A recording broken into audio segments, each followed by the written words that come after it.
என்னென்னா இது ஸ்க்ராம்பிள்டு பொடி இட்லி. நான் இதை ட்ரை பண்ணேன், ரொம்ப நல்லா வந்திருக்கு. இதுக்கு தேவையான பொருள்லாம் தக்காளி, வெங்காயம், பச்சை மிளகா, ஒரு இட்லி, ஒரு எக்கு, இதெல்லாம் போட்டுட்டு நான் வந்து பொடி பொடியாக நறுக்கிட்டு கொஞ்சம் ஆயில் விட்டுட்டு அதில் கடுகு போட்டு பச்சை மிளகாவை போட்டேன். பச்சை மிளகா போட்ட அப்புறம் வெங்காயத்தை போட்டுட்டு நல்லா கொஞ்சம் அதை வதக்கணும். அப்புறம் அதில் கொஞ்சம் தக்காளியை ஆட் பண்ணணும். வெங்காயம் போட்ட அப்புறம் தக்காளி ஆட் பண்ணணும். பச்சை மிளகா ரொம்ப காரம் இல்லாத மிளகாதனால நிறையா நான் போட்டேன். அது போட்ட அப்புறம் கொஞ்சம் சால்ட் அண்ட் சில்லி பவுடர் நம்மளுக்கு காரத்துக்கு ஏற்ற மாதிரி. அப்புறம் அந்த ஒரு எக்கை அதில் உடச்சி ஊற்றிட்டு நல்லா அதை நம்ம ஸ்க்ராம்பிள்டு எக் மாதிரி நல்லா அதை ஸ்க்ராம்பிள் பண்ணணும். அப்புறம் அதில் அதுக்குள்ளேயே நம்ம இந்த இட்லியை, ஒரு இட்லி இருக்கு இல்லையா, அதை கட் பண்ணி வச்சுக்கணும். கட் பண்ணி வச்சுட்டு க்யூப்ஸாக அதை இதில் நம்ம இதில் ஆட் பண்ணலாம்.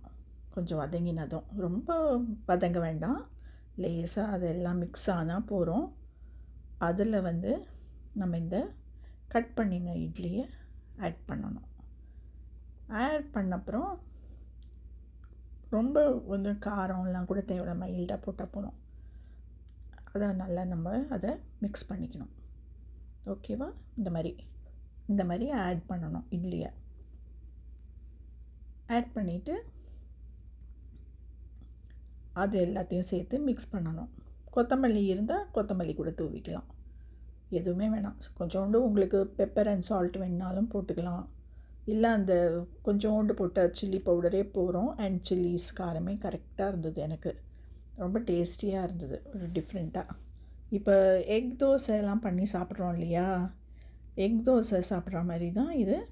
ஜஸ்ட் ஒரு இட்லியில் நான் ட்ரை பண்ணேன். 2 எக் எடுத்தால் 2 இட்லி போட்டுக்கலாம். இன்னும் கொஞ்சம் இந்த வெங்காயம் தக்காளிலாம் ஆட் பண்ணிக்கலாம் இன்னும் கொஞ்சம் கூட. நான் இன்றைக்கி வெறும் ஒரு எக் அண்ட் ஒரு இட்லியில் தான் பண்ணினேன். நீங்களும் அதை ட்ரை பண்ணி பாருங்கள், உங்களுக்கும் பிடிக்கும்னு நினைக்கிறேன். தேங்க்யூ ஃபார் வாட்சிங். இந்த மாதிரி தான் இருக்கும்.